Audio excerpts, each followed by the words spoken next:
उप महापौर को सरकार ने जो है जिस हिसाब से जनता के द्वारा चुना गया है उनको जो अधिकार मिलना चाहिए वो मिला नहीं। वो सारा अधिकार उन्होंने महापौर को दिया है। महापौर अपनी मनमानी करती है। गाड़ी जो खरीदी जा रही है ये नियम के विरुद्ध है और इस पर अविलंब रोक लगाया जाए। सरकार से और नगर आयुक्त से और जिला पदाधिकारी से हम अपनी मांग रखते हैं। जितना अधिकार महापौर को दिया उतना अधिकार उप महापौर को दिया रहता तो आज शहर में सभी लोग मिलजुल के हम लोग विकास करते। वो विकास अधूरा रह रहा है। तो बरसात के दिनों में काफ़ी पानी लगा रहता है। हमारे नगर निगम में जल जमाव की बहुत बड़ी समस्या है और एनजीओ मेरे वार्ड में अच्छी से सफाई कर रही है। जिस वार्ड में नहीं दे रहा है उस वार्ड के पार्षद हमें बताएं। उस बात को हम बोर्ड के बैठक में बहुत मजबूती से उठाएंगे और ऐसे एनजीओ को पूर्णिया नगर निगम क्षेत्र से भगाने का काम के साथ महापौर उप महापौर को चुना।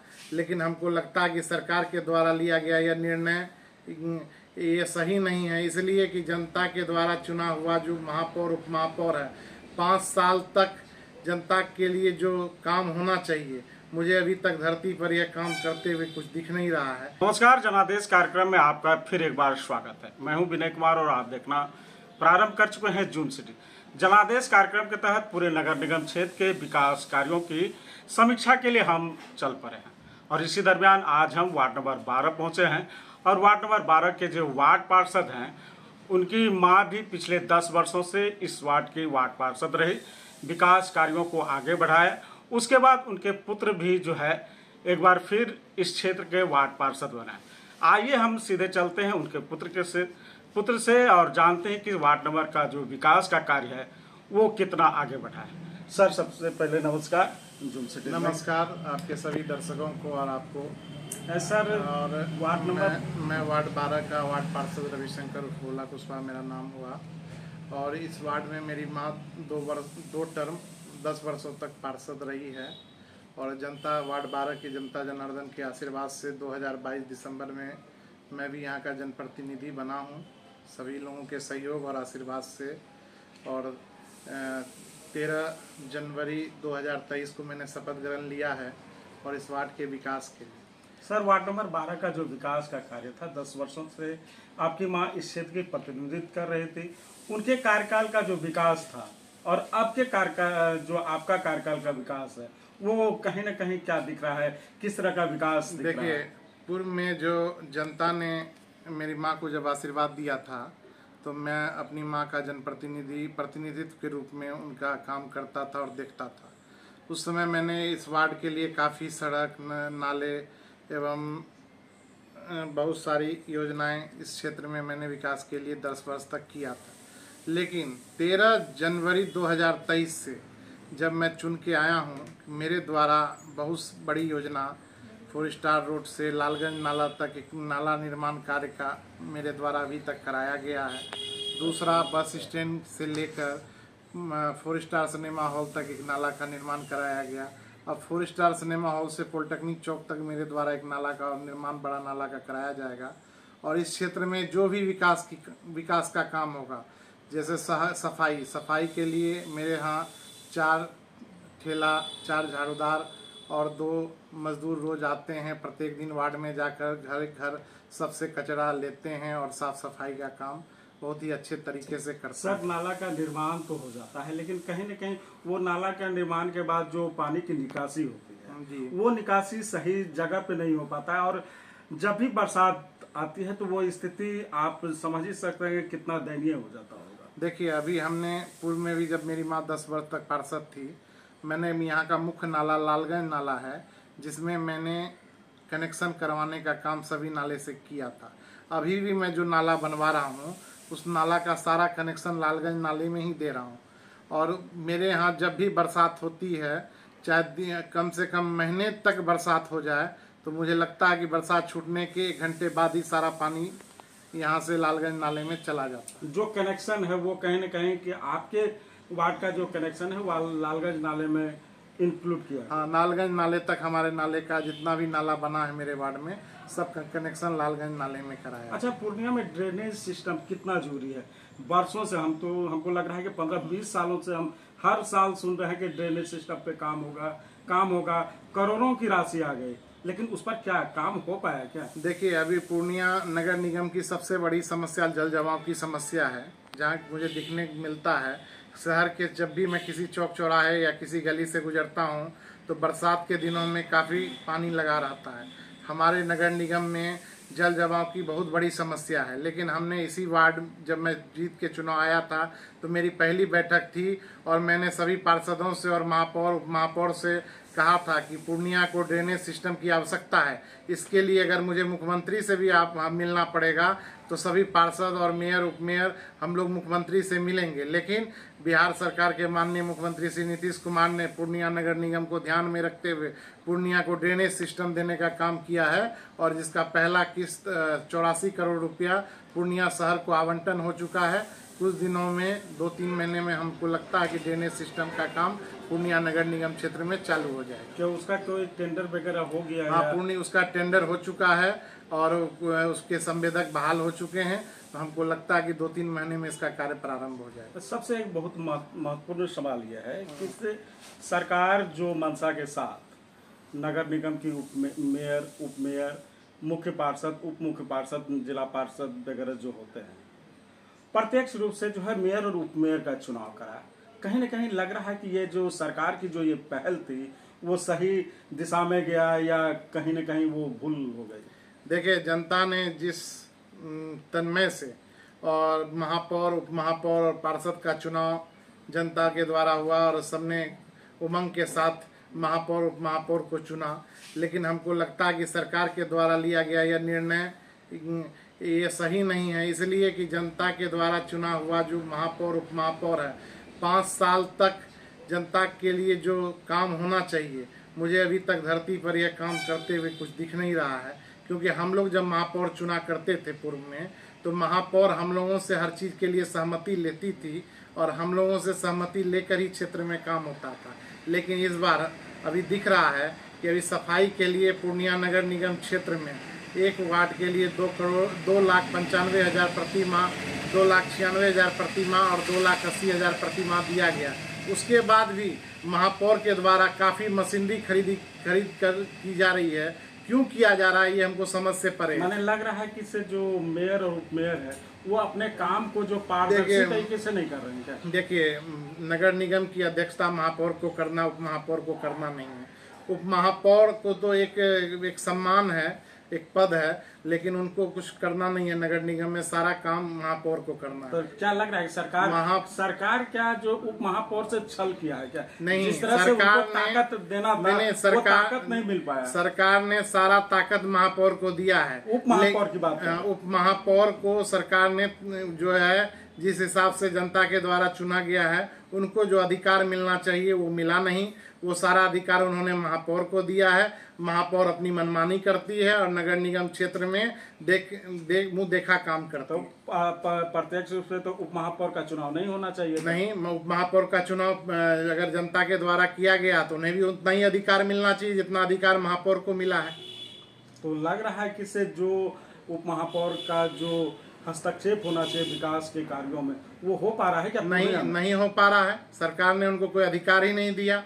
जितना अधिकार महापौर को दिया उतना अधिकार उप महापौर को दिया रहता तो आज शहर में सभी लोग मिलजुल के हम लोग विकास करते। वो विकास अधूरा रह रहा है, इसका सारा दोष हम सरकार को देते हैं। अच्छा, हमने नगर निगम का भी विजिट किया है, वहाँ पे कई सारे मशीनरी जो है पीछे के गोदाम में पड़ा हुआ है। लगभग हमको लगता है कि 25 से 30 गाड़ियाँ हैं जो रिंद छिंद जग एकदम पड़ा हुआ है। किसी का टायर नहीं है, किसी का इंजन खराब है और लग रहा है कि अगर उसको रिपेयर कर दिया जाता तो ये जो लाखों करोड़ों रुपए की जो मशीन की खरीद होती है वो कहीं न कहीं राजस्व की बचत होती। जी, आपका बात सही है। हमारे यहाँ मशीनरी पे मशीनरी खरीदी जा रही है और पुराने जितने भी मशीन हैं सब खराब पड़े हुए हैं और उनको अगले बोर्ड के बैठक में मैं इस आपकी मांग को रखूंगा कि पुराने मशीनरी को ठीक करवाया जाए और नए मशीनरी पर खरीद पर रोक लगाया जाए। कई गाड़ियां भी हैं। जी, बहुत सारी गाड़ियां हैं, बहुत सारे खरीदी हुई जितनी भी गाड़ियां हैं। आज जो गाड़ी खरीदी जा रही है 6 महीना में वो खराब हो जाता है और 6 महीना बाद फिर दूसरा नया गाड़ी खरीदा जाता है। कहीं न कहीं लग रहा है कि ये घालमेल है। अगर उस गाड़ी को अगर ठीक कराया जाता तो कम पैसे में हो सकता है। लेकिन सही बात है आपका।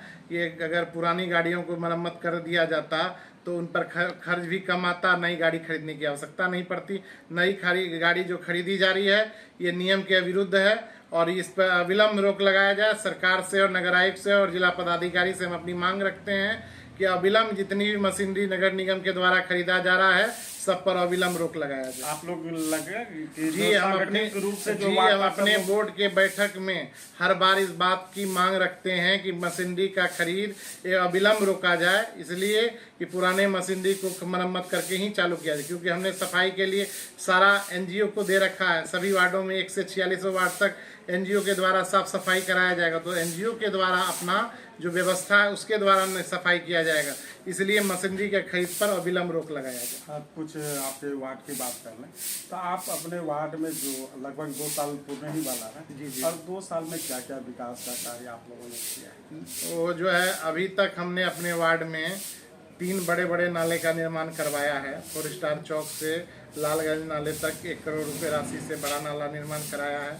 बस स्टैंड भानु चौक से लेकर मिथिला मोटर तक एक बड़े नाले का निर्माण कराया गया है। तीसरा मिथिला मोटर से पॉलिटेक्निक चौक बड़े नाले का निर्माण कराया जाएगा और वार्ड में जो भी छोटी छोटी सड़कें बची हुई है उस पर भी जल्द से जल्द हम बनवाने का काम करेंगे। और रोज़ मेरे वार्ड में साफ़ सफाई की बहुत अच्छी व्यवस्था है और जिससे हम रोज़ अपने वार्ड में साफ़ सफाई करवा पा रहे हैं। और आगे भी जहाँ भी लोगों के द्वारा जिस भी योजना की या सड़क नाले का निर्माण के लिए कहा जाएगा उसको मैं जल्द से जल्द बनवाने का काम करूँ। अच्छा, इंदिरा आवास की क्या स्थिति है? देखिए मेरा वार्ड में जितने भी गरीब तबके के लोग रहते थे उसके लिए हमने प्रधानमंत्री आवास योजना दिया है। वैसे गरीब लाभुक परिवारों को करीब 200 से ऊपर मैंने प्रधानमंत्री आवास योजना के तहत घर बनवाने का काम किया है।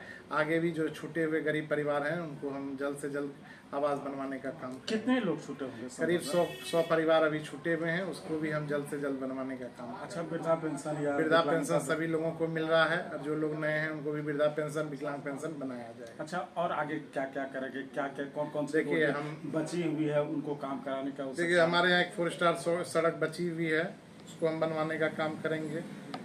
गली में 2-4 और छोटी छोटी सड़कें हैं उसको भी बनवाने का काम करेंगे। और पॉलिटेक्निक चौक पे हमने एक पार्क के निर्माण के लिए कहा है, नगर आयुक्त ने कहा है कि मैं इसको संज्ञान में लेकर बनवाने का काम करूँगा। जिस उम्मीद के साथ जनता आपको वोट देकर जो है पार्षद बनाया है, क्या उस उम्मीद पर कितना आप खरा उतर? देखिए आप जनता ने हमको आशीर्वाद देकर पार्षद बनाया है और उनकी सेवा के लिए मैं दिन रात तत्पर हूँ, आगे भी रहूँगा। और जनता के आशीर्वाद से हम पार्षद बने हैं और जनता जो कहेगी हम उसके लिए हमेशा तैयार हैं। जनता जब भी कहेगी हमको जो काम करने के लिए उस काम को करने के लिए हम हमेशा 24 घंटे उपलब्ध हैं।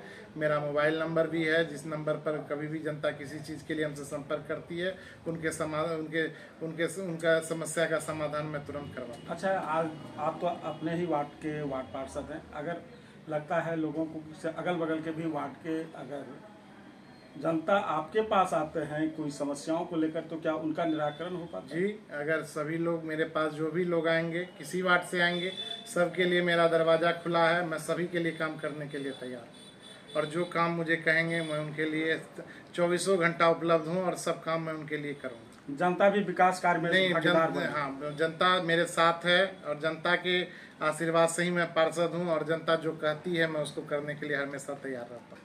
ये थे रविशंकर उर्फ भोला कुशवाहा और इन्होंने साफ तौर पर कहा कि वार्ड नंबर 12 में जो विकास कार्यों को आगे बढ़ाया था इनकी मम्मी ने, उन्हीं विकास कार्यों को आगे बढ़ाते हुए और साथ ही साथ जो भी मूलभूत समस्याएं हैं वार्ड नंबर 12 में उन समस्याओं को अमल पर लेते हुए जो है विकास के कार्यों को आगे बढ़ा रहे हैं। साथ ही साथ इन्होंने ये भी कहा कि से जो है नगर निगम में जो है काफ़ी भ्रष्टाचार है और इस भ्रष्टाचार के लिए वो कई बार जो है इस मुद्दे को जो है सदन में भी उठाए और उन समस्याओं के निदान के लिए सरकार से भी जो है मांग रखे हैं। तब तक के लिए बने रहिए, देखते रहिए जूम सिटीज। मैं हूँ विनय कुमार। अगर आप अपने बच्चों की हकलाहट, तुतलाहट या मूक बधिरता को लेकर चिंतित हैं या बढ़ती उम्र के साथ बहरेपन की समस्या से परेशान, तो चिंता छोड़िए, क्योंकि अब पूर्णिया में आ गया है इन सब का समाधान। Nirala speech and hearing clinic, audiology, speech therapy, occupational therapy के साथ साथ विश्व स्तरीय best digital hearing aid with rechargeable and Bluetooth facility. तो आज ही मिलें बहरापन गूंगापन रोग विशेषज्ञ डॉक्टर अमरकांत निराला से। Nirala speech and hearing clinic, Panchvati complex, Bihar talkies road, Line Bazar, Purnia. Mobile 7258814055 और 9934234303। हमारी 2 और भी शाखाएं हैं। भागलपुर में बड़े पोस्ट ऑफिस के सामने, सेंट्रल बैंक की गली में, मेट्रो मिर्ची रेस्टोरेंट के निकट, और अररिया में टाउन हॉल के सामने वाले मिर्जा गालिब रोड में AB मेडिकल के समीप।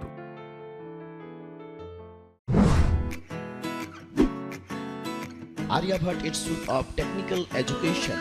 अब आप बताइए, आप IT क्यों कर रहे हैं?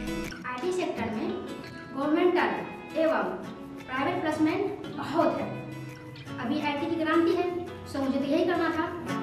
तो यहाँ आर्यभट्ट में होगा मौलाना मजरूल हक अरेबियन एवं फॉर्च्यून यूनिवर्सिटी पटना से मान्यता प्राप्त जिले का एकमात्र पैरामेडिकल IT एवं मैनेजमेंट इंस्टीट्यूट है। क्यों ना मैं इसे ही चूज करूं? आर्यभट्ट यानी कि सही फैसला। थैंक्स टू आर्यभट्ट इंस्टीट्यूट जिसने मुझे दिया कॉन्फिडेंस एवं आगे बढ़ने का हौसला। पारा मेडिकल कोर्स करें, नौकरी तुरंत पाएं। Contact number 7739023553। Campus office Kaptanpara near Durga Mandir, Purnia.